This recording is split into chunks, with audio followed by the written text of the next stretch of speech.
Selamat siang, Pak. Oke, jadi kita bisa mulai ya untuk kuliah kita, mata kuliah Bahasa Indonesia. Ini adalah pertemuan yang ke-6, mohon maaf untuk minggu lalu Bapak nggak bisa mengisi ya, karena ada acara seperti itu. Nah, minggu lalu saya juga sudah bagikan materi terkait dengan kalimat efektif seperti itu, dan ada semacam latihan, barangkali sudah dikerjakan ya, sudah dikerjakan. Oke. Sudah ya? Minggu lalu kan saya berikan materi yakni kalimat efektif ya, minggu lalu ya? Ya, oke. Sudah dibaca barangkali materi itu? Sudah dibaca ya? Sudah? Sudah, Oke. Pak. Oke. Sebentar. Jadi saya akan share screen dulu ya, sambil mengingat apa yang barangkali sudah dikerjakan minggu lalu ya. Oke. Sebentar ya. Jadi untuk mata kuliah Bahasa Indonesia ini memang saya sengaja berikan secara terurut seperti itu dari sejarah, kemudian ada ejaan, kemudian ada diksi atau pilihan kata, kemudian ada istilah, dan yang terakhir itu ada kalimat efektif. Ya. Nah, nanti di dalam penyusunan karya ilmiah yang Anda akan lakukan pada saat semester akhir seperti itu, pada saat Anda menyusun skripsi. Jadi gagasan-gagasan yang Anda miliki itu Anda tuangkan di dalam sebuah kalimat. Ya. Nah, kalimat yang nanti Anda jadikan sebagai sebuah media ataukah wahana untuk menyampaikan gagasan itu adalah kalimat-kalimat yang efektif. Ya. Jadi di dalam materi yang sudah saya bagikan, kalimat efektif itu adalah kalimat yang dibuat, kemudian disampaikan secara tepat kepada pembaca ataukah penyimak ataukah pendengar seperti itu, dan pada akhirnya kalimat itu harus pula dipahami secara tepat. Ya. Jadi di dalam perjalanannya, kalau Anda nanti membuat sebuah kalimat yang efektif seperti itu, ada beberapa syarat ya yang memang harus bisa terpenuhi pada saat nanti Anda menuangkan gagasan di dalam sebuah kalimat. Ya, itu ada yang dinamakan dengan kelogisan. Ya, lantas kesepadanan, kesejajaran, kehematan, dan variasi. Jadi barangkali Anda dalam hal ini itu sudah membaca ya materi yang sudah saya bagikan minggu lalu kepada koordinator tingkatnya atau Korti. Nah, kalau kita bicara dari segi aspek logisan, ya, jadi kalimat yang Anda buat itu haruslah masuk akal, ya, kemudian bisa diterima secara logika, seperti itu. Karena terkadang ketika kita berkomunikasi, terutama di dalam bahasa tulis, seperti itu, prinsip dasar dari komunikasi itu adalah orang yang kita ajak komunikasi itu saling ngerti, ya, saling memahami. Nah, walaupun demikian, kita sebagai bagian dari sivitas akademika, orang yang berpendidikan seperti itu, berkomunikasi itu tidak hanya masalah kesepahaman, ya, saling mengerti di situ. Tapi juga kita harus berpijak pada logika, pada nalar, ya, sehingga kita sebagai orang yang memakai bahasa seperti itu haruslah kritis terhadap kalimat-kalimat yang dilontarkan ataupun disampaikan baik secara lisan maupun tertulis. Ya, karena kadang-kadang kan di tempat-tempat tertentu baik melalui slogan ataukah barangkali papan pengumuman ataukah melalui pamflet dan sebagainya, kadangkala kita menerima informasi ataukah mungkin pesan dan yang sejenisnya. Nah, walaupun kita sudah paham seperti itu, Tetapi dari segi aspek logisan, informasi itu kan kadang-kadang tidak masuk akal. Ya, nah disinilah peran kita sebagai seorang pengkritisi itu harus bisa menyampaikan masukan-masukan terhadap kalimat-kalimat yang bisa saja itu tidak bernalar, tidak berlogika. Ya, contoh kan sudah saya sampaikan beberapa kali seperti itu. Untuk mempercepat waktu misalnya saja. Nah, itu kan ungkapan-ungkapan yang sering kita dengar di dalam kegiatan seminar, seorang pengantar acara menyampaikan hal yang seperti itu. Nah, itu kalimatnya tidak masuk akal. Tetapi karena itu sesuatu yang lumrah, tidak ada yang mengkritisi, jadi itu seolah-olah kesalahannya ya terus berlangsung sampai sekarang. Ya, jadi seperti itu. Itu hanya salah satu contoh saja. Barangkali nanti Anda bisa menemukan di dalam papan pengumuman, spanduk, ataukah informasi-informasi yang lainnya. Nah, yang kedua, ini terkait dengan kesepadanan. Ya, jadi kesepadanan itu adalah keseimbangan antara gagasan Anda dengan struktur bahasa yang Anda pakai. Ya, jadi kan ketika Anda berkomunikasi, Anda menyampaikan gagasan, nah penyampaian gagasan itu pastilah melalui media bahasa. Nah, kalimat itulah sebagai sarana di situ untuk menyampaikan gagasan. Ya, jadi isi dari kalimat Anda yang merupakan gagasan Anda seperti itu haruslah terwakili oleh struktur bahasa yang sesuai. Ya, jadi ada keseimbangan antara gagasan dengan struktur bahasa.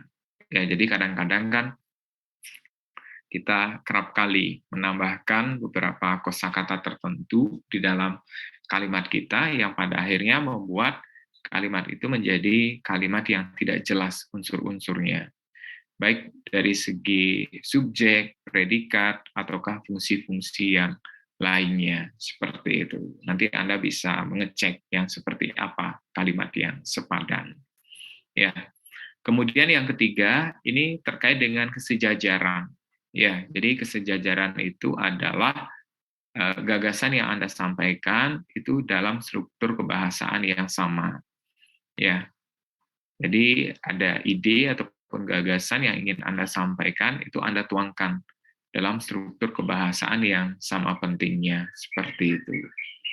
Ya, jadi kan banyak sekali kita ketika mengungkapkan gagasan, itu strukturnya tidak sama.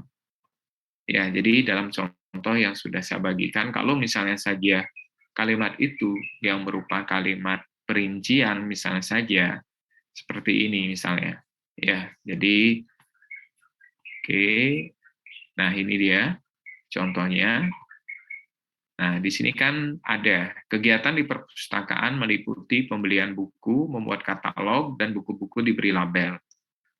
Di sini adalah ada struktur kebahasaan dengan imbuhan pean di sini, pada kata pembelian buku. Nah, sementara pada perincian yang kedua, ini ada kata pembuat. Ini strukturnya berbeda dengan imbuhan pean di sini. Di sini dipakai imbuhan me. Itu sudah berbeda, strukturnya sudah berbeda. Kemudian di sini buku-buku diberi label, kata diberi, ini beda lagi, diberi imbuhan di sini. Ini sudah tiga struktur yang berbeda, ya imbuhannya pe, me, dan di. Jadi agar dia sejajar gagasan Anda itu dalam struktur kebahasaan yang sama, Anda lihat di sini pada perincian yang pertama, apakah mempergunakan imbuhan apa di situ. Kalau mempergunakan imbuhan pean, pembelian, nah di sini juga harus sama, yakni pembuatan katalog dan pelabelan buku. Seperti itu. Itulah struktur kebahasaan yang sejajar atau sama. Ya, seperti itu. Nah, kemudian kalau kita bicara dari segi aspek kehematan, ya kehematan itu adalah Anda memang benar-benar harus memanfaatkan penggunaan kata. Ya, jadi kalau memang ada kata yang tidak kita perlukan, itu harus Anda hilangkan. Ya. Nah, kata yang bersinonim misalnya saja, kata agar supaya. Ya, agar supaya naik kelas kamu harus rajin belajar. Di situ kan ada dua kata yang bersinonim. Ya, kata agar, kemudian ada kata supaya. Itu dua kata yang bersinonim. Jadi Anda pilih salah satu. Apakah kata agar ataukah kata supaya. Ya. Kemudian kata amat sangat misalnya saja. Ya. Nah, amat dan sangat ini kan maknanya sama. Jadi pilih salah satu seperti itu. Ya, jadi kehematan itu adalah sebagai salah satu cara Anda untuk menghindari pemakaian kata yang tidak Anda perlukan seperti itu. Ya, nah mengapa Anda perlu memperhatikan masalah kehematan dalam hal ini? Karena kalau misalnya saja kalimatnya itu terlalu panjang, itu kita bisa singkat, kita bisa hemat. Ya, kita bisa penggal di situ. Sehingga ide yang kita sampaikan itu akan lebih mudah untuk dipahami dibandingkan kita menyampaikan dalam bentuk kalimat-kalimat yang sangat panjang seperti itu. Ya. Nah, ini bisa Anda lihat, jadi kita bisa memakai imbuhan pada saat kita menyampaikan gagasan. Ya, dia memakai pakaian hijau muda misalnya. Jadi memakai pakaian kita buat menjadi berpakaian. Itu maknanya sama. Ya, jadi ungkapan-ungkapan yang sudah sudah panjang seperti itu kita bisa singkat. Ya. Nah, ini juga bentuk yang bersinonim seperti yang saya sampaikan tadi. Jadi kata agar supaya ini kan maknanya sama. Bisa kita pilih salah satu ya di antara dua kata itu. Kemudian ini juga menghilangkan bentuk jamak. Ya. Jadi semua data-data, semua itu pasti bentuk jamak, lebih dari satu. Data-data juga jamak. Ini bentuk jamak yang ganda. Anda pilih salah satu, ya semua data ataukah data-data. Ya, seperti itu. Kalau semua data, ini pasti akan melebihi satu data. Ya, jadi sama seperti data-data, seperti itu. Contoh yang lain, misalnya saja mereka saling bersalaman. Nah, bersalaman itu maknanya sudah saling salam. Jadi mengapa kita tampilkan lagi kata saling misalnya pada kata saling bersalaman? Ya, itu sudah tidak hemat di sana. Ya, jadi hal-hal yang seperti itu Anda harus perhatikan dari segi aspek kehematan kalimat. Ya, dan yang terakhir itu ada variasi, keberagaman. Ya, jadi kalau misalnya saja Anda membuat sebuah paragraf ataukah wacana seperti itu, ataukah tulisan-tulisan, jadi variasi ini sangat memungkinkan Anda hadirkan di dalam kalimat-kalimat Anda. Nah, mengapa kita memerlukan variasi untuk sebagai sarana di dalam menuangkan gagasan kita? Ya, nah variasi ini kita perlukan agar kalimat Anda itu tidak monoton, tidak menjemukan dengan pola yang terus sama seperti itu. Ya, nah dengan memvariasikan kalimat-kalimat Anda, berarti pembaca itu mereka akan lebih lebih bersemangat ya dan akan lebih memusatkan perhatian mereka kepada bacaan karena ritme kalimatnya itu akan berbeda. Ya. Nah, bagaimana cara kita memvariasikan seperti itu? Jadi bisa misalnya saja yang pertama itu dari cara mengawali kalimat. Ya, bisa saja itu subjeknya ada di awal ataukah predikat ataukah keterangan.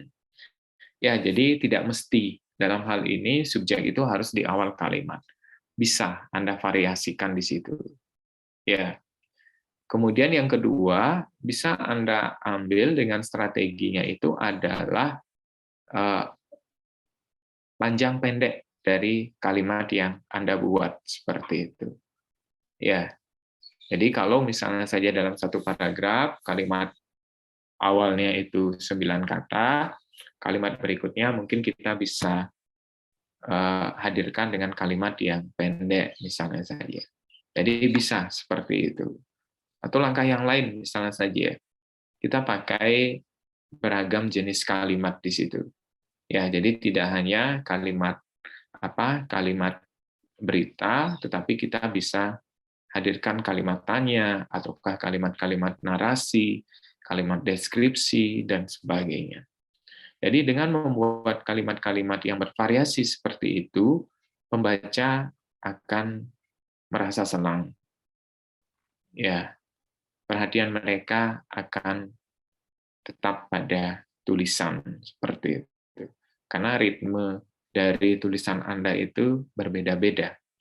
Ya, pola-pola kalimatnya bervariasi, tidak menjemukan, tidak menjenuhkan, ya, dan tidak monoton. Orang pasti akan senang membaca tulisan yang seperti itu. Ya, oke. Ya, ada pertanyaan barangkali? Silakan. Kalau ingin memberikan tanggapan, silakan.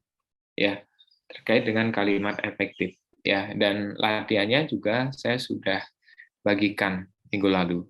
Ya, mungkin sudah dikerjakan oleh Anda semua. Silakan barangkali. Ada yang ingin ditanyakan, silakan. Ya.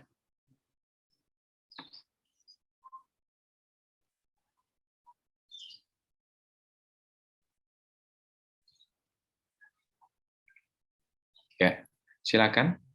Suara saya masih bisa terdengar ya? Masih bisa ya? Oke, silakan kalau ada yang ingin bertanya atau memberikan tanggapan. Ya, oke. Nanti bisa sambil jalan ya. Anda bisa raise hand, tukar melambaikan tangan, juga boleh. Ya. Nah ini saya sudah memberikan kurang lebih ada 8 kalimat yang tidak efektif yang nanti bisa Anda barangkali sudah diperbaiki. Ya, dan mengapa kalimat itu tidak efektif? Ya, kalau kita lihat dari segi syaratnya, dimulai dari kelogisan, kesepadanan, kesejajaran atau kepararelan, kemudian ada kehematan, dan yang terakhir itu ada variasi. Dan juga tidak kalah penting itu adalah masalah penulisan kalimat itu harus sesuai dengan kaidah. Dalam hal ini itu adalah ejaan yang ada di dalam bahasa Indonesia. Seperti itu. Ya, oke.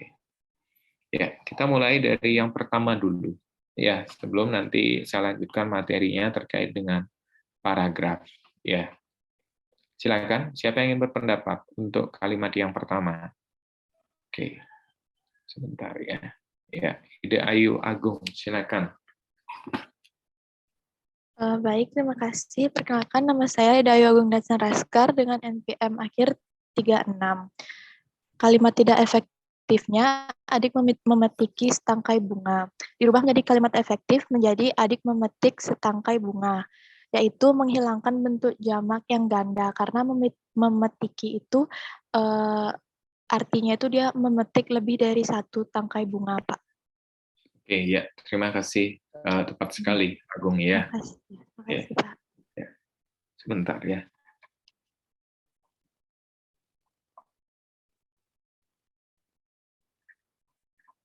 Ya, jadi adik memetiki setangkai bunga. Ya, ini kan kalau kita lihat dari segi kesepadanan.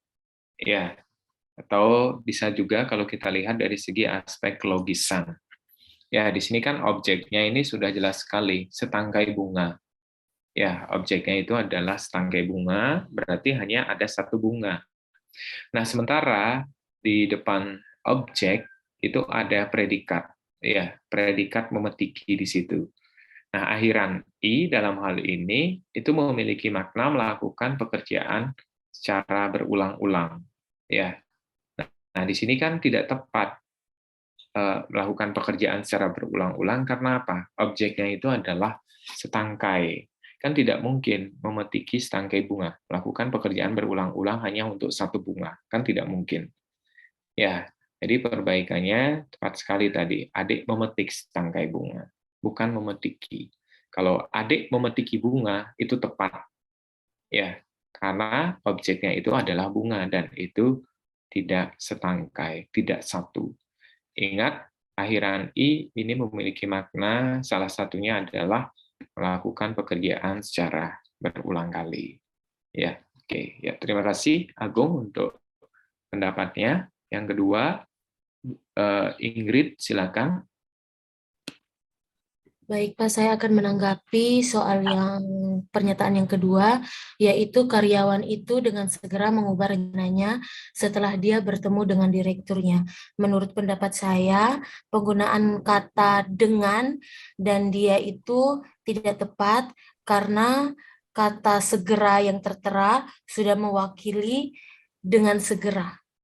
Sehingga dan kemudian penggunaan kata dia juga menurut saya kurang tepat karena tidak dapat digunakan dalam kalimat tunggal atau menurut saya sudah memiliki penobelan di situ, Pak. Jadi kalimat perbaikannya itu adalah karyawan itu segera mengubah rencananya setelah bertemu direkturnya. Terima kasih, Oke. Pak. Ya, tepat sekali Ingrid ya. Jadi kalau kita juga lihat dari segi kehematan di sini, ya, ini kita bicara dari segi aspek kehematan subjek. Karyawan itu kemudian ada kata dia misalnya. Dia ini kan mengacu pada karyawan itu. Subjeknya ganda di sini. Ya, kita bisa hilangkan kata ganti dia seperti itu. Walaupun kita sudah hilangkan, kita bisa memahami. Ya, mengacu itu tetap pada kata karyawan itu. Ya, oke, tepat sekali Ingrid ya. Kemudian yang ketiga, saya minta Kadek Dita, silakan.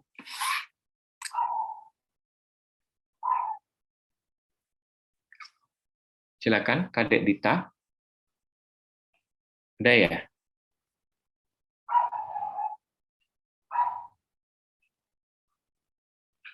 Iya Pak, saya Pak. Oke, silakan. Untuk kalimat yang ketiga. Yang kalimat ketiga yaitu hasil dari pertemuan itu harus segera dirumuskan. Kalimat efektifnya yaitu hasil pertemuan itu segera dirumuskan. Oke, ya. Nah, dari segi apa Kadek mengatakan bahwa kalimat yang ada di layar ini tidak efektif?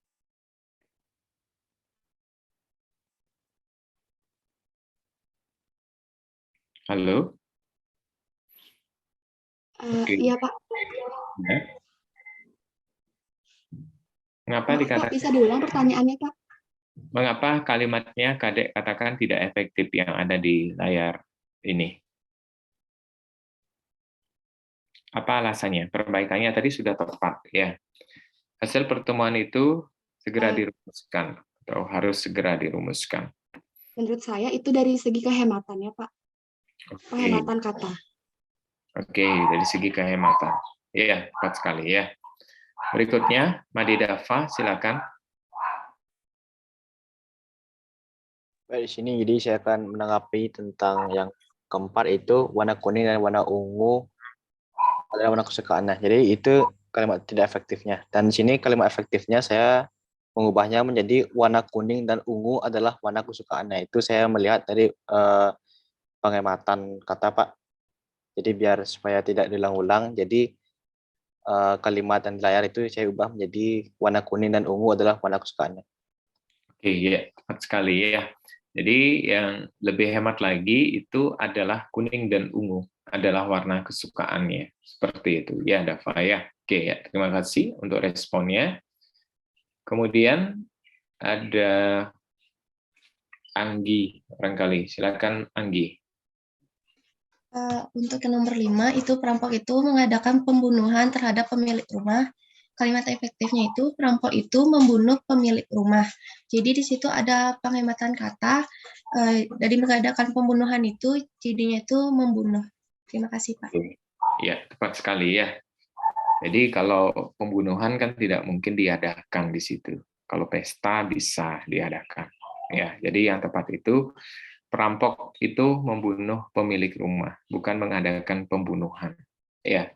Itu juga kita lihat dari segi kehematan, kemudian ketidaklogisan di sana. Ya, oke ya. Terima kasih untuk responnya. Berikutnya saya minta ini ada barangkali Agus Sartika ya. Agus ya. Benar ya Agus Sartika. Mudah-mudahan saya tidak salah sebut nama ya. 006. Agus siapa di sini? Ini langsung ke namanya. Arta. Oke, silakan Agus Sarta. Yang nomor 6, Pak ya. Oke, silakan. Kalimat tidak efektifnya kendaraannya yang canggih itu tidak memakai bahan bakar yang berasal dari minyak bumi, melainkan menggunakan bahan bakar yang berasal dari sinar matahari. Dan kalimat efektifnya kendaraannya canggih tidak memakai bahan bakar yang berasal dari minyak bumi, melainkan menggunakan bahan bakar dari sinar matahari. Oke, ya. Terima kasih, Agus ya. Itu kalimatnya masih panjang. Sebenarnya kan kita bisa ringkas ya. Kendaraannya yang canggih itu tidak memakai bahan bakar yang berasal dari minyak bumi, melainkan sinar matahari. Jadi seperti itu. Ya. Oke, pilih hilangkan kata-kata yang memang tidak kita perlukan seperti itu. Ya. Oke, yang ke-7 ini kita bisa lihat dari segi aspek kesejajaran ya atau keparalelan seperti itu. Ya. Oke, selain tadi Agung sudah mungkin ide bagus Adi, silakan 004. Silakan. Yang nomor 8 ya, Pak ya? Nomor 7. Nomor 7 kan? Nomor 7. Ya. Perbaikannya seperti apa, Gus? Tadi kan sudah Bapak. Perbaikannya pemerintah telah merencanakan mendirikan industri besar, merenovasi kantor, mengatur pemilu yang akan datang, dan meneliti sebab-sebab kenakalan remaja. Oke, ya tepat ya. Di sini tidak ada pergantian kata Agung ya. Maaf Gus ya. Jadi bukan merenovasi kantor. Ya, jadi memperbaiki kantor di situ. Ya. Oke, jadi tepat sekali. Sekali lagi, aspek kesejajaran itu adalah Anda menempatkan gagasan itu dalam struktur kebahasaan yang sama. Ya. Jadi kalau misalnya saya di sini sudah mempergunakan imbuhan me, berarti perincian berikutnya juga harus sama, mempergunakan imbuhan me pula. Ya. Jadi memperbaiki kantor, mengatur pemilu yang akan datang, dan meneliti sebab-sebab kenakalan remaja. Ya, oke ya, terima kasih ya. Dan yang terakhir, setiap hari dia pulang pergi Jakarta Bogor dengan kereta api. Oke, barangkali silakan Kadek Krisna ya. Baik Pak, perkenalkan nama saya Kadek Saranggandika Putra, NPM 58. Saya izin menanggapi yang nomor 8. Menurut saya, kalimat yang tepat itu setiap hari dia pergi pulang Bogor sampai Jakarta dengan kereta api. Sekian Pak. Ya, tepat sekali ya, Kadek Krisna ya. Jadi masyarakat itu kan sudah familiar dengan kata PP itu adalah pulang pergi. Ya, jadi secara logika PP itu sebenarnya kependekan dari pergi pulang. Ya, jadi kita pasti akan pergi dulu baru pulang. Ya, jadi seperti itu. Itu tolong diperhatikan ya. Jadi PP itu bukan pulang pergi, tetapi pergi dulu baru pulang. Seperti itu. Ya, tepat sekali yang disampaikan oleh Kadek Krisna tadi. Oke, barangkali ada yang ingin ditanyakan atau didiskusikan, silakan terkait dengan kalimat efektif.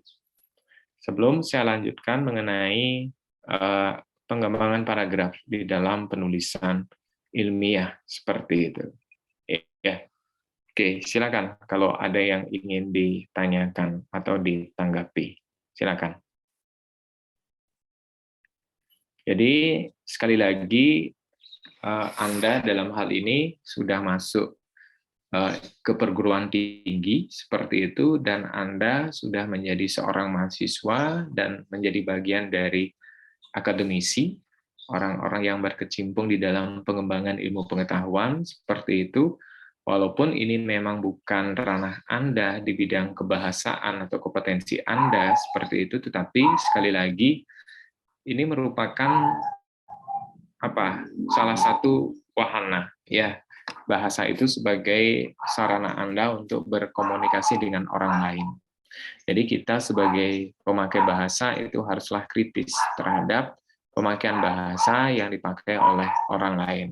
Kalau misalnya saja ada bahasa-bahasa yang tidak logis, yang sering Anda lihat, Anda temui, Anda dengar, misalnya saja, Anda bisa berikan masukan, ya, agar kesalahan-kesalahan yang seperti itu tidak terus berulang. Ya, dan pada akhirnya itu menjadi sesuatu yang lumrah. Ya, salah yang terus saja diikuti oleh masyarakat luas. Itu tolong ya berikan masukan pada penggunaan berbahasa, terutama dari segi aspek ketidakefektifan dari kalimat-kalimat yang dipakai. Berikan masukan kepada pemakai bahasa, ya, agar tidak terus terjadi kesalahan, dan kesalahan itu menjadi sesuatu yang lumrah pada akhirnya.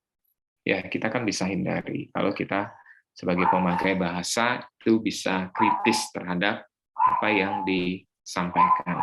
Ya, seperti itu. Oke, saya akan berganti materi dulu, ya, terkait dengan pengembangan paragraf. Ya. Ini pertemuan yang ke-6 ya. Berarti UTS-nya kapan ya? Ada yang tahu nggak? Kapan UTS Anda ya di kedokteran ya? Sebentar. Ada Yuda, bisa diberikan informasi kepada Bapak ya? Kapan UTS-nya? Akhir Oktober, Bapak, sampai dengan tanggal 4 November. Akhir Oktober ya? Ya. Ya. Ini kok nggak bisa berbagi ya?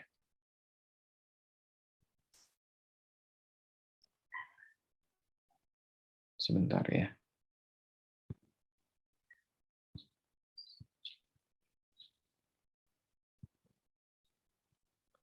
Akhir Oktober ya. Oke.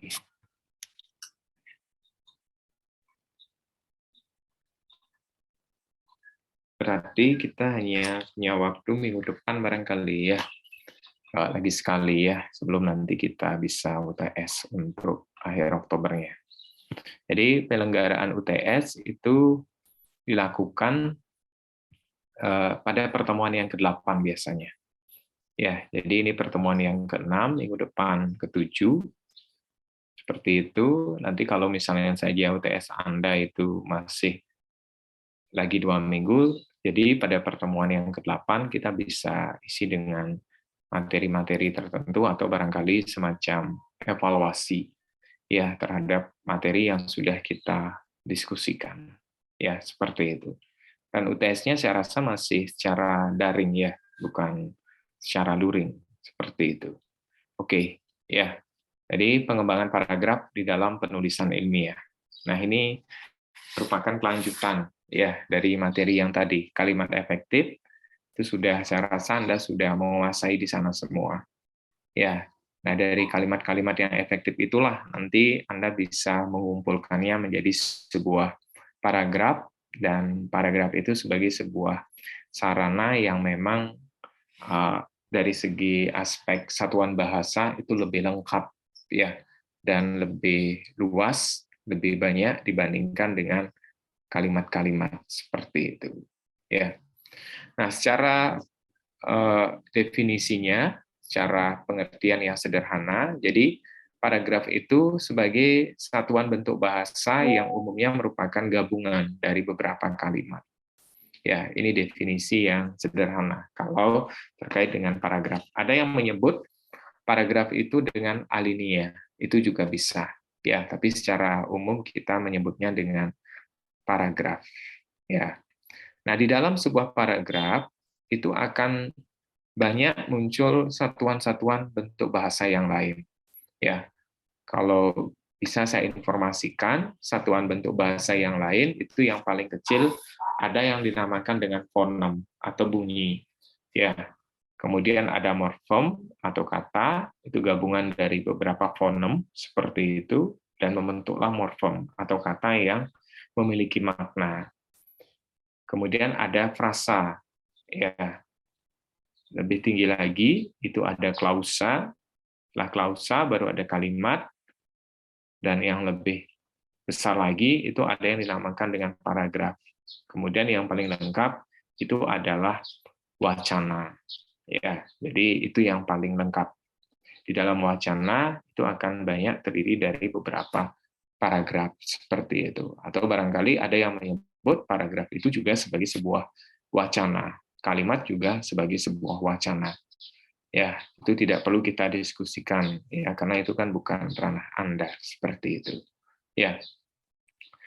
Nah, di sini Anda bisa membaca ya satu buah paragraf seperti itu yang terkait dengan sampah. Ya. Jadi sampah yang setiap hari kita buang sebenarnya bisa disederhanakan menjadi dua macam, yaitu sampah organik dan sampah anorganik.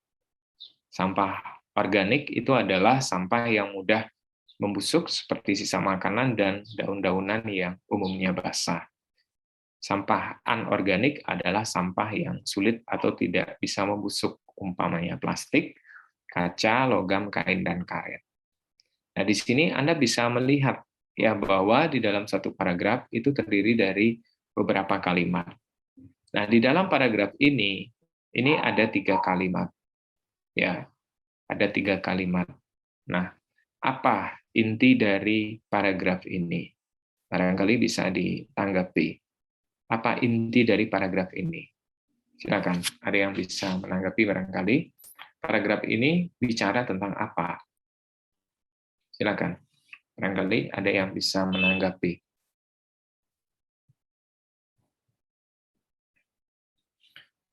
Oke, silakan Dava. Izin menanggapi Pak. Jadi inti dari paragraf ini itu sampah itu ada 2 jenis atau 2 macam, yaitu ada sampah organik dan sampah anorganik. Begitu Pak. Oke, ya, tepat sekali ya. Jadi inti dari paragraf ini sebenarnya adalah terkait dengan 2 jenis sampah. Ada sampah organik dan sampah anorganik. Nah, kita bisa melihat apa yang dibicarakan dari paragraf ini berdasarkan kalimat yang ada di awal paragraf. Ya. Jadi, pada kalimat yang pertama, di dalam struktur paragraf kita biasa menyebutnya dengan kalimat topik. Ya. Kemudian ada kalimat penjelas, ya. Jadi dalam hal ini saya rasa Anda sudah tahu bahwa kalimat topik itu adalah kalimat yang pertama. Ya, sampah yang setiap hari kita buang sebenarnya bisa disederhanakan menjadi 2 macam, yaitu sampah organik dan sampah anorganik. Ini kita sebut sebagai kalimat topik. Sementara kalimat yang kedua dan ketiga itu adalah kalimat penjelas. Ya. Nah, mengapa? Kalimat yang pertama itu kita sebut dengan kalimat topik. Kalimat yang pertama ini. Nanti saya bagikan materinya ya kepada Yuda ya untuk diteruskan kepada teman-teman yang lain seperti itu. Mengapa kalimat yang pertama ini kita sebut dengan kalimat topik? Apa pertimbangannya? Apa alasannya? Silakan. Bisa ditanggapi barangkali. Oke, silakan Ingrid. Baik Pak, menurut saya kenapa kalimat yang pertama itu dijadikan kalimat topik, karena kalimat yang pertama itu seharusnya menjadi dasar atau gagasan kita selain judul yang ada dalam penulisan tersebut untuk dapat kita kembangkan penulisan tersebut Pak. Jadi kalimat pertama merupakan dasar kita untuk mengembangkan tulisan kita Pak. Terima kasih. Jadi pertimbangannya itu adalah karena kalimat yang pertama itu sebagai dasar ya untuk mengembangkan tulisan kita. Ya, terima kasih tanggapannya Ingrid ya. Silakan barangkali mahasiswa yang lain bisa memberikan pendapatnya. Silakan. Oke, Gusti Agung, silakan. Baik Pak, sebelumnya mohon maaf saya menonaktifkan kamera karena jaringan. Menurut saya di kalimat pertama itu merupakan antar kalimat yang dimana nantinya akan dikembangkan lagi oleh intra kalimat, yaitu di kalimat kedua dan ketiga. Jadi yang pertama itu sebagai topiknya dan nanti akan diluaskan lagi di kalimat kedua dan ketiga. Oke, ya, terima kasih. Ya, Agung ya. Jadi kalimat pertama itu adalah sebagai inti yang nanti bisa diluaskan, ya, bisa dirinci, dikembangkan oleh kalimat-kalimat yang kedua maupun yang ketiga. Oke, ya, terima kasih Agung. Mungkin lagi satu, silakan kemukakan pendapatnya. Silakan.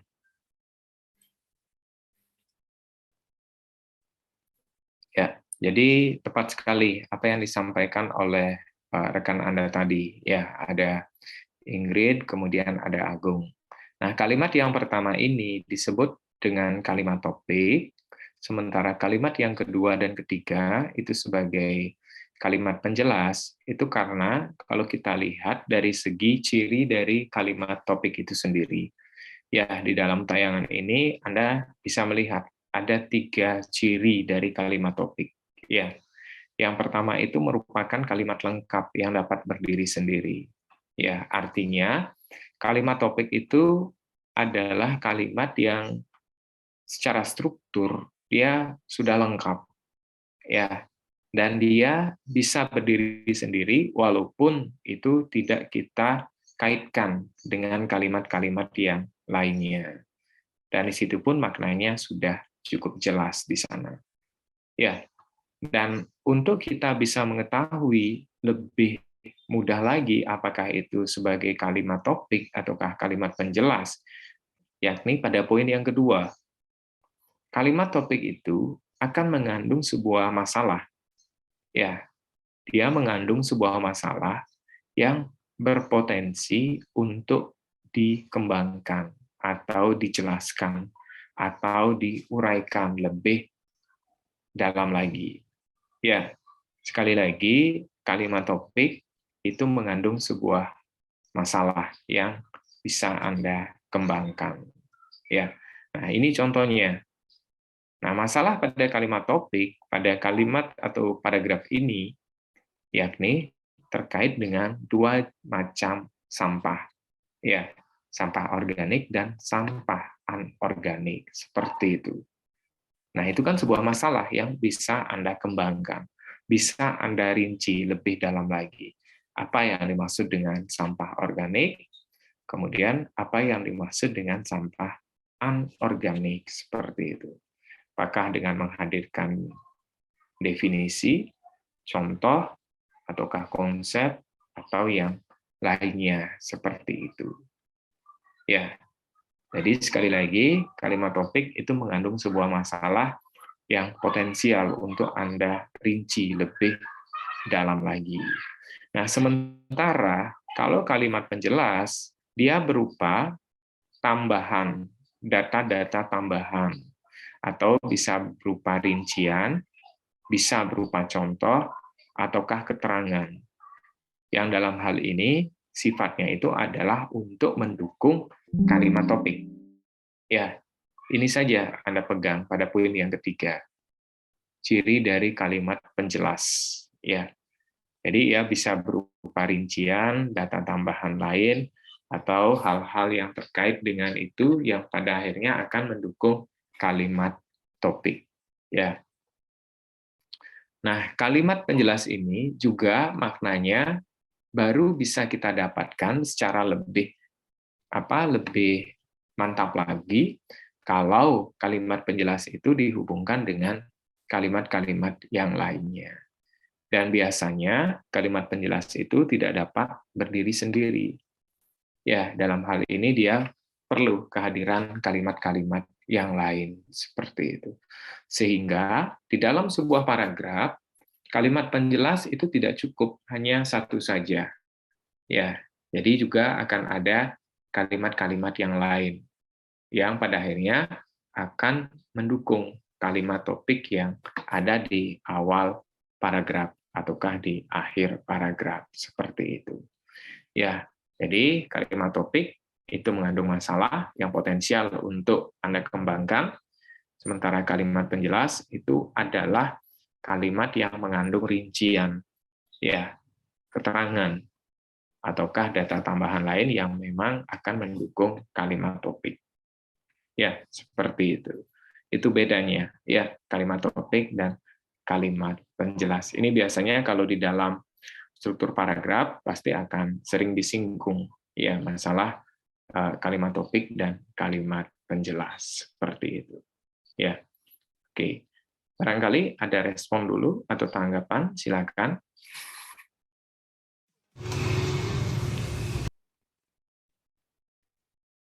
Oke, bila mana tidak ada, coba Anda buat ya di dalam buku catatan Anda ataukah melalui media yang lain. Ya, satu paragraf dengan satu kalimat topik dan 3 kalimat penjelasnya. Coba Anda buat. Ya, satu kalimat topik dengan 3 kalimat penjelas seperti itu. Ya, jadi ingat kalimat topik itu mengandung sebuah masalah yang bisa Anda kembangkan. Sementara kalimat penjelas itu adalah kalimat yang menghadirkan data-data tambahan untuk mendukung kalimat topik tadi. Seperti itu. Ya, coba Anda buat ya satu paragraf dengan menghadirkan satu kalimat topik dan 3 kalimat penjelasnya. Seperti itu. Silakan. Ya, bisa di buku catatan atau barangkali melalui media yang lain. Kalau misalnya saja Anda memakai laptop, bisa Anda ketikkan di situ, nanti bisa share konten misalnya saja. Silakan. Ya. Bisa terkait dengan isu tertentu, topik tertentu, ataukah hal-hal lainnya. Ya, silakan.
Oke, silakan. Barangkali ada yang ingin menyampaikan paragrafnya. Bisa disampaikan secara lisan, atau kalau ada yang memakai laptop untuk berbagi konten juga boleh. Silakan. Ya, silakan.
Silakan. Barangkali. Oke, Hilda. Silakan Hilda. Paragraf pertama, pohon sangat bermanfaat bagi kehidupan manusia. Salah satu manfaatnya yaitu menjaga ketersediaan oksigen bagi makhluk hidup. Selain itu, pohon juga bisa dimanfaatkan buah atau batangnya untuk dikonsumsi. Kalimat utama pada paragraf di atas terletak pada nomor 1. Kalimat selanjutnya adalah kalimat penjelas. Terima kasih, Pak. Oke, ya. Terima kasih Hilda ya. Jadi sudah baik sekali bunyi kalimatnya ya. Jadi topiknya itu terkait dengan manfaat pohon ya. Jadi tidak hanya manfaatnya itu kan bisa dari akar sampai dengan buah seperti itu. Oke, adik-adik silakan. Oke.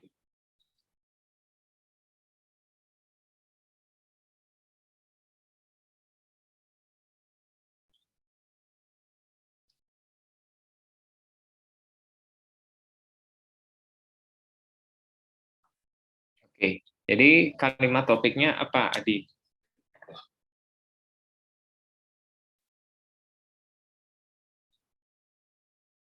Oke.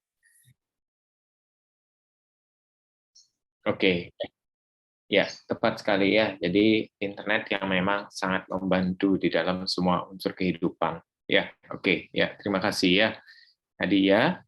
Kemudian ada Ismia, silakan.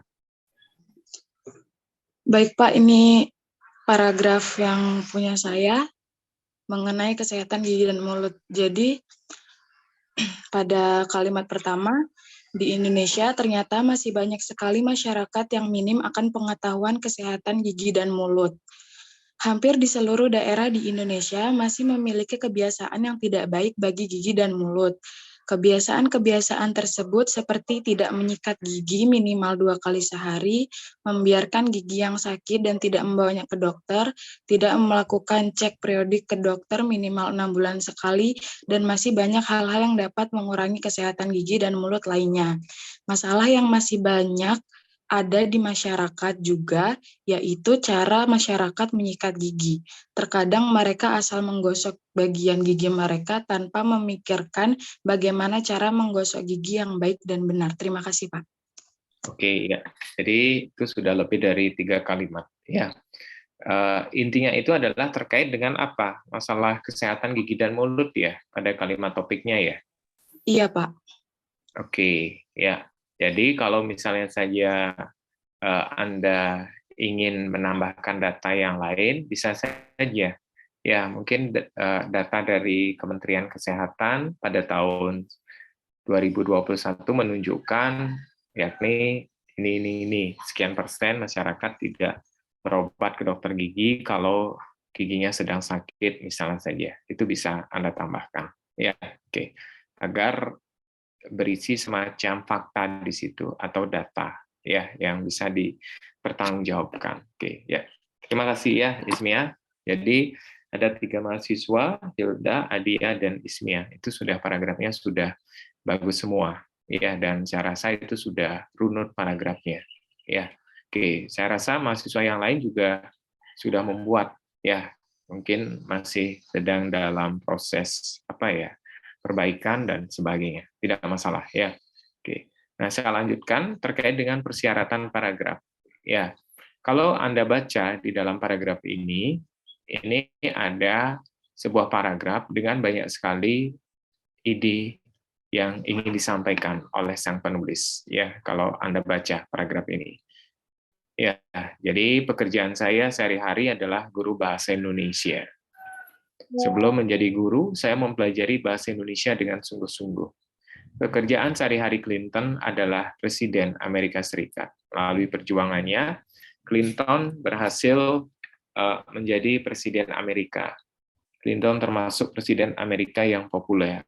Di Amerika, perkembangan ilmu pengetahuan maju pesat. Semua bahasa dipelajari untuk kepentingan politik Amerika, termasuk bahasa Indonesia. Pernah terlintas di benak saya, satu hari nanti mungkin saya akan menjadi guru bahasa Indonesia di Amerika sana. Ya. Nah, ini adalah salah satu contoh paragraf dengan banyak sekali ada ide yang muncul. Ya.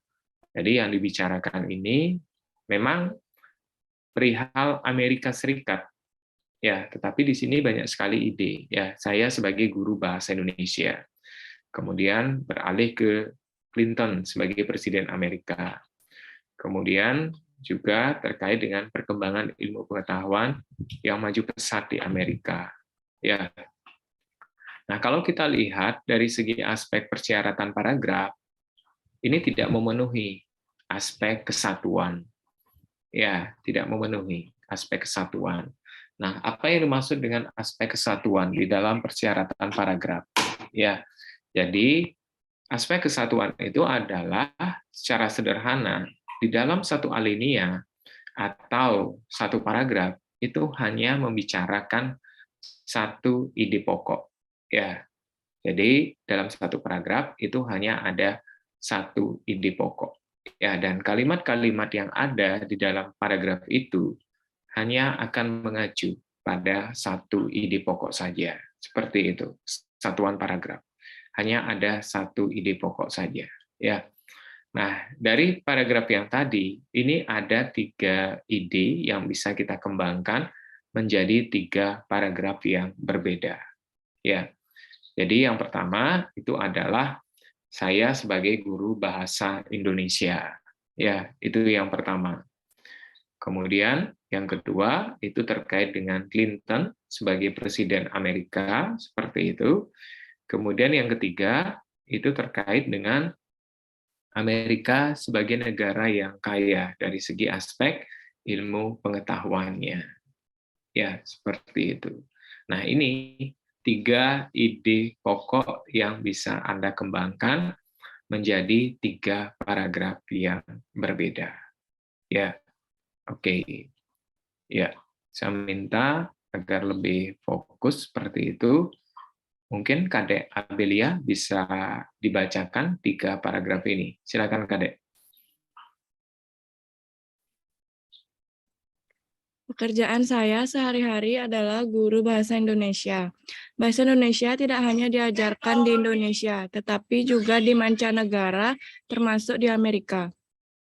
Pernah terlintas di benak saya, satu hari nanti mungkin saya akan menjadi guru bahasa Indonesia di Amerika sana. Pekerjaan sehari-hari Clinton adalah Presiden Amerika. Jabatan itu diperolehnya melalui perjuangan yang gigih. Clinton termasuk Presiden Amerika yang populer. Amerika adalah negara yang kaya. Di Amerika, perkembangan ilmu pengetahuan maju pesat. Di sana, semua bahasa yang besar termasuk bahasa Indonesia dipelajari untuk kepentingan politik Amerika. Oke, terima kasih Kadek ya. Jadi ini adalah 3 paragraf dengan 3 ide yang berbeda-beda. Ya, nanti kalau misalnya saja seperti paragraf yang tadi, ini masih kacau, ya, karena idenya banyak sekali di dalam satu paragraf. Ini bisa kita pecah nanti, ya, menjadi 3 paragraf yang berbeda seperti itu. Dan perlu Anda ketahui bahwa di Amerika bahasa Indonesia juga dipelajari di situ. Ya, bahkan beberapa perguruan tinggi ternama itu membuka program studi Indonesia atau kajian Indonesia, ya, salah satunya juga itu pasti memunculkan mata kuliah ataukah barangkali kajian terhadap bahasa seperti itu. Ya, nah mengapa bahasa Indonesia juga dipelajari? Karena Amerika itu melihat bahwa Indonesia ini memang memiliki peran yang sangat strategis di Asia, khususnya itu adalah di Asia Tenggara. Bahkan kita sendiri pun sudah menjadi anggota dari G20, ya. Dan lagi 1 bulan itu acaranya diselenggarakan di daerah kita di Nusa Dua seperti itu, ya. Nah, selain dari segi aspek kesatuan, persyaratan paragraf yang lain itu adalah kepaduan, ya. Jadi kalau misalnya saja Anda ingin menuliskan paragraf, idenya sudah bagus seperti itu, dan agar paragraf Anda itu menjadi paragraf yang lancar, nah kita akan memerlukan kehadiran kata-kata yang lain. Ya, dalam hal ini itu misalnya saja kita memerlukan kata hubung, kata ganti misalnya saja. Ya. Kemudian ada kata tertentu yang pada akhirnya akan bisa memadukan kalimat demi kalimat yang ada di dalam paragraf itu sendiri. Ya. Nah, kehadiran kata-kata itu pastinya akan membuat paragraf Anda itu bisa berjalan dengan lancar, ya. Ataukah tersusun secara kronologis di situ.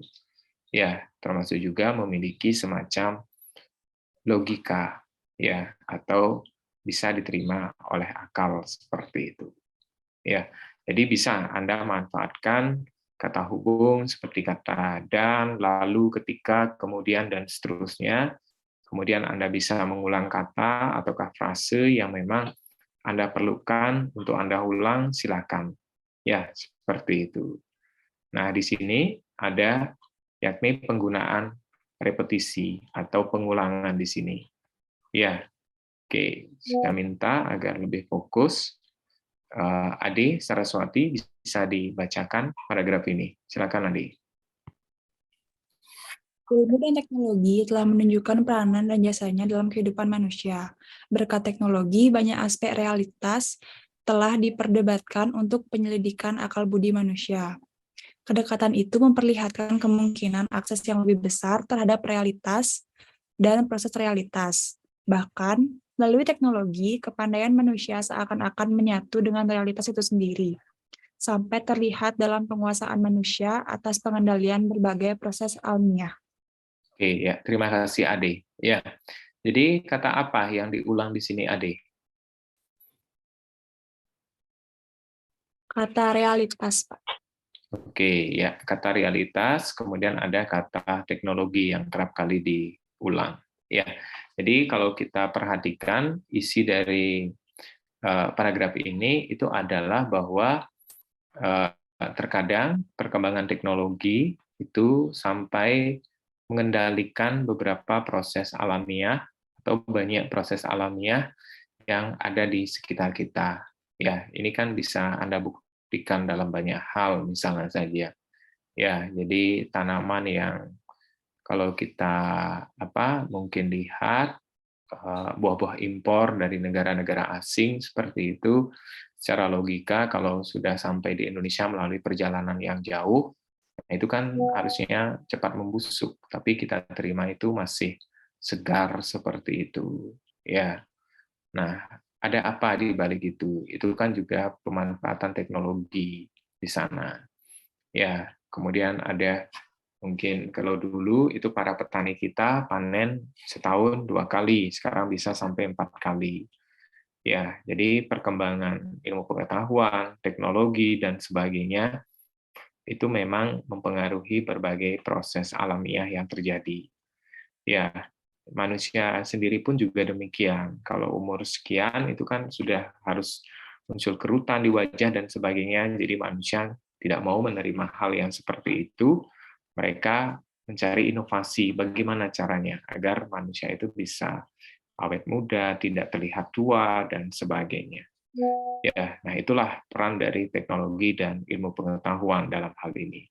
Nah, penggunaan repetisi yang terus dipakai ataukah diulang dalam kata tertentu di dalam paragraf ini tentu saja penulis itu punya tujuan. Ya, jadi untuk memaksimalkan ide ataupun pesan yang ingin disampaikan oleh si penulis kepada pembaca. Ya, seperti itu. Itu yang dibicarakan. Ya, mengenai kaitan teknologi dengan realitas yang terjadi. Ya, seperti itu. Nah, di sini Anda juga bisa melihat ya penggunaan atau pemanfaatan kata penghubung di sini. Ya, oke. Saya minta barangkali Gus Arta bisa dibaca paragrafnya ini, Gus. Silakan, Gus. Sudah beberapa tahun terakhir kita sebagai bangsa Indonesia dilanda kemelut yang bertubi-tubi dan seolah-olah tak ada ujungnya. Ketika tahun 1998 pecah gelombang reformasi yang dipuncaki dengan runtuhnya Orde Baru yang memunculkan harapan baru. Lalu lahir pemerintah baru. Kita kira akan muncul pula era baru yang akan membawa bangsa ini pada kehidupan yang jauh lebih baik. Oke, ya, terima kasih Gus ya untuk membacanya secara nyaring ya. Nah, di sini Anda bisa melihat kata yang dicetak miring. Ya, itu adalah kata penghubung. Ya, kata ketika, kata dan, kemudian kata lalu dan kata pula. Nah, kalau misalnya saja kata penghubung ini tidak Anda isi, jadi paragraf Anda itu akan kaku dan tidak luas di sana. Ya, tidak akan luas di situ. Jadi manfaat dari kata penghubung itu adalah agar ide Anda di dalam paragraf itu kalimat demi kalimat bisa berjalan secara lancar dan logis. Ya, jadi seperti itu pemanfaatan kata penghubung. Atau nanti bisa Anda pakai itu juga jasa kata ganti. Ya, kata ganti itu kan ada dia, kemudian bisa penyebutan nama misalnya saja dan seterusnya. Ya, misalnya saja Abdurrahman Wahid adalah presiden Indonesia yang sangat populer. Ya, kita bisa ganti Abdurrahman Wahid dengan kata beliau. Beliau yang dilahirkan di Jombang, bla bla bla bla bla bla. Kemudian presiden yang sangat akrab dengan rakyat ini. Nah, itu kan juga kita bisa manfaatkan di situ. Ya, frasa tertentu misalnya saja atau klausa tertentu sebagai pengganti dari nama Abdurrahman Wahid. Ya, bisa seperti itu. Itu lebih bervariasi jadinya. Pembaca akan lebih tahu dan lebih fokus dan tidak menjenuhkan kalimat-kalimat Anda. Ya, jadi seperti itu. Kalau misalnya saja Anda terus ulang dengan kata Gus Dur yang dilahirkan bla bla bla bla, kalimat berikutnya juga Gus Dur yang memiliki istri bernama bla bla bla bla. Terus memakai kata Gus Dur itu kan tidak variatif di situ. Ya, bisa Anda manfaatkan jasa kata ganti ataukah sebutan yang lainnya seperti itu. Ya, agar paragraf Anda ini bisa berjalan dengan lancar dan mulus di situ. Ya. Oke. Nah, ini ada 6 metode di dalam pengembangan paragraf. Ada metode definisi, kemudian ada metode proses, yang ketiga itu ada metode contoh, kemudian ada sebab akibat atau sebaliknya, kemudian ada metode umum khusus atau sebaliknya, dan yang terakhir itu ada metode klasifikasi. Ya, jadi ini saya rangkum dari berbagai sumber seperti itu dan pada akhirnya mengerucut pada 6 jenis metode pengembangan paragraf. Ya, dari definisi sampai dengan klasifikasi. Barangkali yang lebih sering Anda dengar dan Anda akrabi itu adalah metode umum khusus. Ya, jadi sebagai penulis yang baru menulis, belajar menulis seperti itu, metode ini yang paling gampang dan kita lebih mengenal dengan metode deduktif, paragraf deduktif, yakni kalimat topik ada di awal paragraf. Ya, itu yang lebih kita akrabi dengan sebutannya seperti itu. Nah, kalau metode definisi, jadi kalau misalnya saja Anda ingin menjelaskan definisi tertentu, dalam hal ini Anda itu harus tahu terkait dengan konsep dari kata itu atau definisi itu. Ya. Nah, dari mana nanti pada akhirnya Anda bisa tahu sebuah konsep? Ya, dari membaca. Ya, Anda harus banyak membaca literatur, buku teks, ataukah referensi lain yang memang bisa dipercaya seperti itu. Ya, kalau Anda ingin menjelaskan sesuatu, Anda bisa pakai metode definisi. Ya, misalnya saja kan Anda ingin menjelaskan tentang budaya Ngaben misalnya. Ya, Anda bisa mulai dari kata Ngaben. Kata Ngaben itu adalah kata apa? Apakah berupa bahasa Bali misalnya saja, ataukah bahasa yang lain? Kemudian dia kalimat atau kata Ngaben itu kan berasal dari kata ngabehin misalnya saja. Apa arti kata ngabehin misalnya? Nah, itu yang bisa Anda jelaskan di situ. Ya, jadi Anda juga harus tahu masalah konsep, kemudian definisi dan yang lainnya. Ini bisa Anda jelaskan dengan metode definisi. Ya, oke. Nah, saya minta Ide Bagus Airlangga bisa dibaca teks ini, Gus.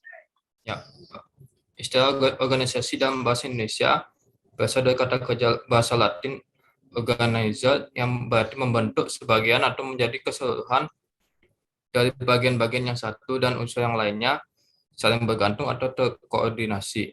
Jadi, secara harfiah organisasi itu berarti paduan dari bagian-bagian yang satu sama lainnya saling bergantung. Di antara para ahli ada yang menyebut paduan itu sistem, ada juga yang menamakannya sarana. Oke, ya, terima kasih, Gus ya. Jadi ini adalah sebuah paragraf dengan metode definisi di dalam pengembangannya.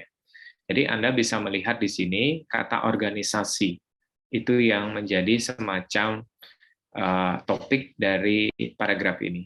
Ya, dimulai dari asal kata organisasi itu berasal dari bahasa Latin, kemudian ada definisi, lantas ada konsep, dan yang terakhir itu mengutip dari pendapat ahli, ya bahwa paduan itu sebagai sebuah sistem dan ada yang menamakannya sebagai sarana. Jadi kalau kita bicara masalah organisasi kan tidak hanya ada satu bagian, pasti akan ada banyak bagian-bagian yang lain yang semuanya itu akan saling terpaut, ya, saling tertaut seperti itu dan terkoordinasi. Ya, jadi saya rasa Anda sebagai mahasiswa kedokteran gigi, beberapa istilah yang mungkin muncul di dalam kompetensi Anda, kalau Anda ingin menjelaskan istilah itu, Anda bisa pakai dengan metode definisi. Dengan catatan, Anda harus mencari tahu ya masalah konsep, kemudian ciri khas dari kata itu ataukah istilah itu dan yang lainnya. Ya, seperti itu. Kemudian yang kedua, ini ada metode proses ya. Jadi kalau Anda misalnya saja ingin menghasilkan sesuatu ataukah ingin menciptakan sesuatu di dalam tulisan Anda seperti itu, Anda bisa pakai pengembangan dengan metode proses ya. Dalam hal ini Anda bisa menyusunnya secara kronologis. Ya, Anda bisa susun itu secara kronologis. Ya, jadi Anda bisa melihat di sini di dalam contohnya, dan mudah-mudahan tidak ada yang lapar ya, karena contoh yang saya hadirkan ini adalah kue donat seperti itu. Ya, jadi ada kata mula-mula di sini, kemudian ada kata kemudian, lalu dan kini. Ya, nah ini pada akhirnya akan membuat semacam proses kehadiran kata-kata hubung ini. Ya, jadi ini akan membuat semacam proses. Ya. Nah, kalau misalnya saja dengan metode proses, Anda bisa pakai pengembangannya itu misalnya saja ketika Anda akan melakukan langkah-langkah tertentu. Ya, langkah misalnya saja untuk mencabut gigi misalnya saja. Anda bisa pakai metode proses di situ. Ya, atau melakukan pembersihan karang gigi misalnya saja. Anda bisa kembangkan dengan metode proses. Ya. Nah, yang ketiga, ini ada metode contoh. Ya, dalam hal ini ya secara mudah itu memang kita menghadirkan contoh-contoh. Ya. Nah, di paragraf ini ada beberapa contoh yang saya hadirkan dan paragraf ini saya kutip dari sebuah media yang meliput tentang suasana pesta Hari Kemerdekaan yang ada di negara Australia, khususnya itu Hari Kemerdekaan RI, ternyata di situ juga dirayakan oleh masyarakat Australia. Silakan Christopher, bisa dibaca paragraf ini Christopher.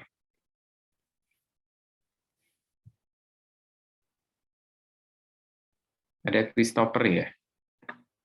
Gede, silakan Gede.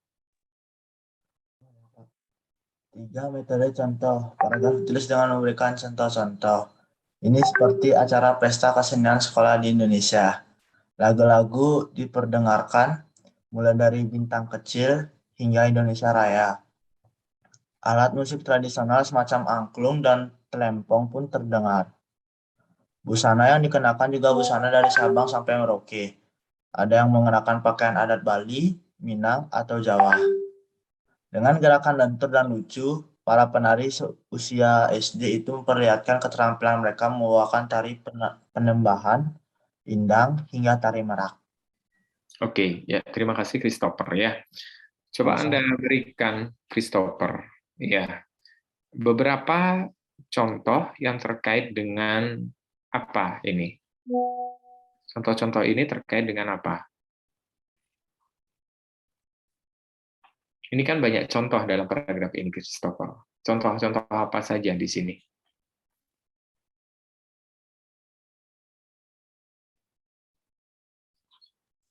Alat musik, Pak.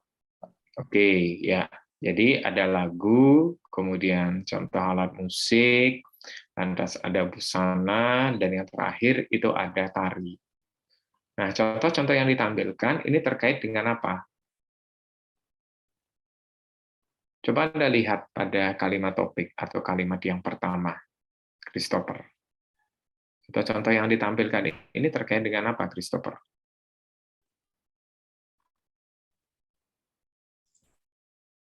Kesenian, Pak. Oke, ya, tepat sekali. Ya, itu terkait dengan kesenian. Ya, jadi contoh kesenian, ini ada lagu, kemudian alat musik, lantas ada busana dan tari. Ya, jadi kalau Anda kembangkan dengan metode contoh, Anda hadirkan contoh-contoh di dalam paragraf Anda. Ya. Kemudian yang keempat, ini dengan metode sebab akibat atau sebaliknya. Ya, sebab akibat atau sebaliknya. Nah, ini biasanya dipakai ketika kita menjelaskan sesuatu. Ya, sebuah peristiwa misalnya saja. Ya, lantas ada akibat yang ditimbulkan. Jadi yang paling penting itu adalah faktor kejelasan dan kelogisan. Ya. Nah, ini Anda bisa membaca di sini. Oke, saya minta agar mahasiswa juga ada yang bersuara ya. Oke. Adi Tanana. Silakan Adi. Adi 05 ya. Silakan.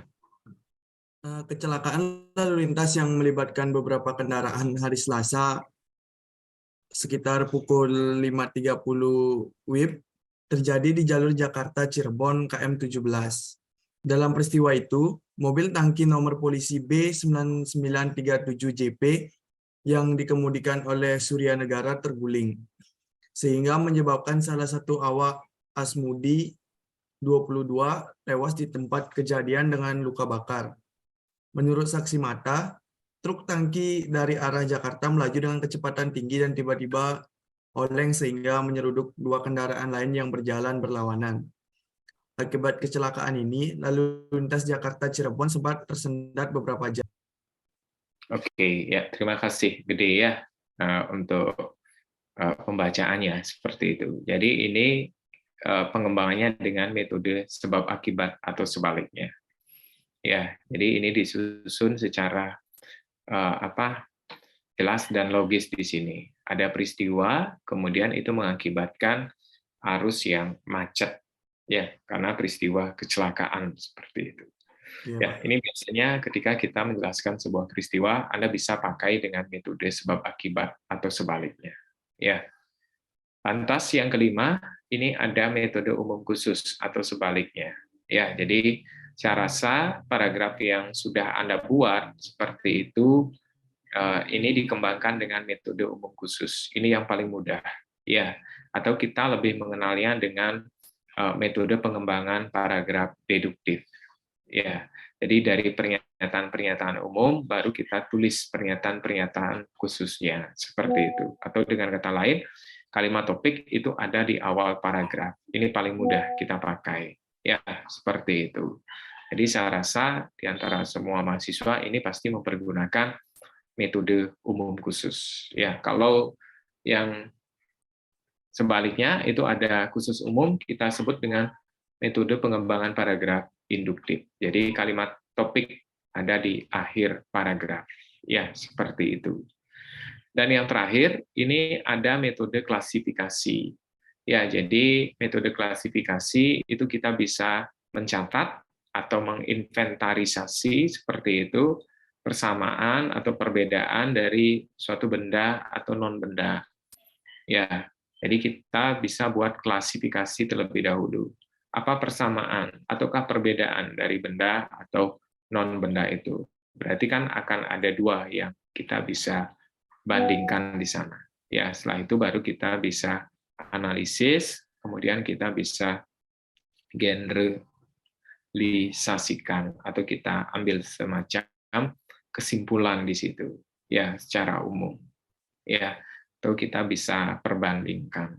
Nah ini salah satu contoh sebuah paragraf dengan metode klasifikasi. Ya jadi kita cari persamaan atau perbedaan terlebih dahulu. Ya contoh yang paling sederhana misalnya saja pacarku yang sekarang dengan pacarku yang tahun lalu sangat berbeda misalnya. Nah itu kan kalimat topik dengan pengembangan melalui metode klasifikasi. Ya, oke. Nah, untuk penutupnya, saya minta Adi, ya, Madi, untuk dibaca teks paragraf ini. Silakan. Silakan, Adi. Halo? Ya, silakan, Madi Adi, ya.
Oke, ya, terima kasih Made. Ya, jadi ini sebuah contoh paragraf yang saya kutip dari sebuah media terkait dengan biaya hidup yang ada di di kota-kota di seluruh dunia. Jadi ternyata kota termahal itu memang Tokyo. Ya, kalau di seluruh dunia ya. Dan juga ada Osaka. Memang biaya hidup di Tokyo itu luar biasa mahal di situ.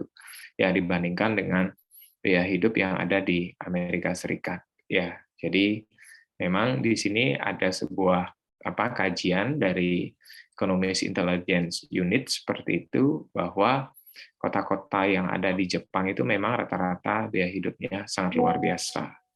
Ya, dibandingkan dengan kota yang ada di London, kemudian di Los Angeles, New York, dan yang lainnya seperti itu. Ya, ini bisa kita kembangkan dengan metode klasifikasi. Ya, oke. Ada pertanyaan atau tanggapan barangkali? Silakan. Nanti materinya Bapak bagikan ya kepada Yuda ya untuk diteruskan seperti itu. Silakan. Ada pertanyaan barangkali atau tanggapan? Silakan.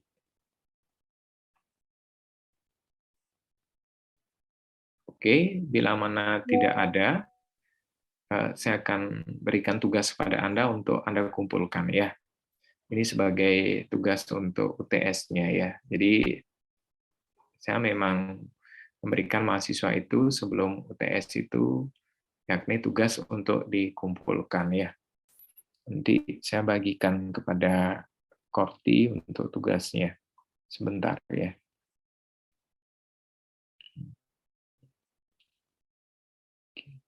Nah, ini dia ya.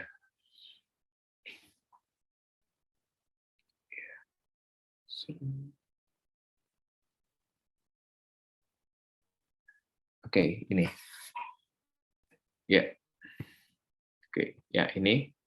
Tolong Anda buat 3 paragraf dengan kalimat topik yang sudah saya tentukan, dan Anda kembangkan dengan metode yang juga sudah saya tentukan, seperti itu.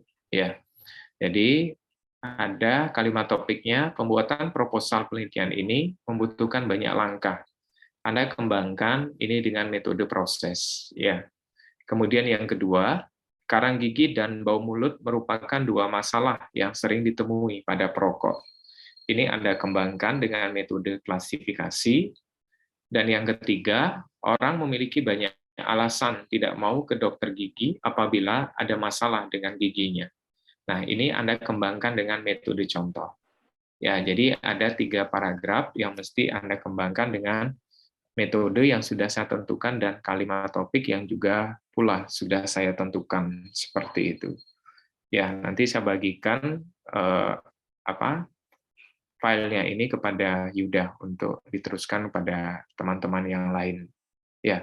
Nah, untuk tugas ini tolong Anda buat dalam bentuk Microsoft Word seperti itu, kemudian Anda alihkan menjadi format PDF. Anda simpan nanti dalam format PDF. Ya, lantas Yuda, Bapak minta tolong nanti dibuatkan tautan atau link Google Drive-nya untuk pengumpulan tugas ini. Ya, dan Yuda nanti bisa mengirimkan tautannya kepada saya seperti itu. Ya, tugas ini dikumpulkan H-1 ya sebelum minggu depan. Berarti hari Senin depan ya. Untuk dikumpulkan nanti pertemuan berikutnya bisa kita bahas apa yang sudah Anda buat seperti itu. Ya, kalau memang Anda perlu rujukan, silakan Anda cari rujukan ataukah data seperti itu. Dan ini Anda buat dengan menghadirkan 5 sampai 6 paragraf kalimat penjelas ya. 5 sampai 6. Ya, 5 atau 6 kalimat penjelasnya. Plus ada 1 kalimat topik, berarti kurang lebih ada 6 sampai 7 kalimat yang ada di masing-masing paragraf seperti itu. Ya, dikumpulkan sekali lagi dalam format PDF. Ya, isi identitas Anda, nama, NPM atau name dan program studinya, termasuk juga kelas di situ. Ya, kumpulkan melalui link atau tautan yang nanti dibuat oleh Korti Anda seperti itu. Ya. Oke, ada pertanyaan barangkali? Silakan. Ada? Izin bertanya, Pak. Silakan, Azza. Untuk pengumpulan tugas latihannya itu kapan ya? Hari Senin depan. Bukan Senin ya, sekarang Rabu, hari Selasa ya. H-1 sebelum mata kuliah saya. Ya. Oke, nanti bisa Anda sepakati dengan Korti kapan paling lambat, silakan. Ya, yang pasti Korti itu mengirimkan hari Selasa pada saya, tautan atau linknya, seperti itu. Ya, unggah di Drive saja. Ya, oke. Yuda, bagaimana bisa dibuatkan Drive-nya untuk teman-teman Yuda? Bisa, Bapak. Oke, ya. Ada yang tidak kuliah ya, teman Anda ya, hari ini ya? Semua kuliah ya? Tadi semua sudah join, Bapak. Mungkin ada beberapa kendala sinyal mungkin yang keluar, Bapak. Oke ya, terima kasih Yuda ya untuk responnya. Bagaimana Azza? Ada pertanyaan lagi? Bisa dipahami Azza? Bisa, Pak. Terima kasih, Pak. Oke ya. Barangkali mahasiswa yang lain silakan. Pak, izin bertanya. Jadinya dalam satu paragraf itu ada 7 kalimat penjelas, Pak? 1 kalimat topik plus 5 atau 6 kalimat penjelasnya. Ya, berarti sekitar 6-7 kalimat dalam satu paragraf. Itu sudah termasuk kalimat topik di situ. Ya, seperti itu Hilda ya. Terima kasih, Pak. Oke, ya. Ingat, nanti saya akan cek tugas Anda, karena beberapa pengalaman sebelumnya ini masih banyak yang copy paste dari internet tugas-tugasnya, seperti itu. Nanti saya akan cross-check silang tugas Anda. Ya, kalau misalnya saja Anda ngambil sumber dari internet, paling tidak Anda ubah redaksinya, variasikan kalimat-kalimatnya, seperti itu. Anda kan sudah belajar terkait dengan kalimat juga. Ya, tolong divariasikan. Ya, ubah susunan kata, redaksi kata, pola kalimat, dan sebagainya, agar lebih bervariasi ya. Tidak mutlak 100% Anda copy paste dari internet, seperti itu. Ya, adalah gagasan atau ide Anda di situ. Ya, oke. Silakan, barangkali ada pertanyaan yang lain. Oke, bila mana tidak ada, semua mahasiswa kuliah seperti itu. Untuk hari ini, saya akhiri. Selamat siang, sampai jumpa minggu depan. Tetap jaga kesehatan. Ya, selamat beristirahat ya. Selamat siang. Terima kasih, Pak. Terima kasih, Pak. Terima kasih, Pak. Oke. Selamat siang, terima kasih, Pak.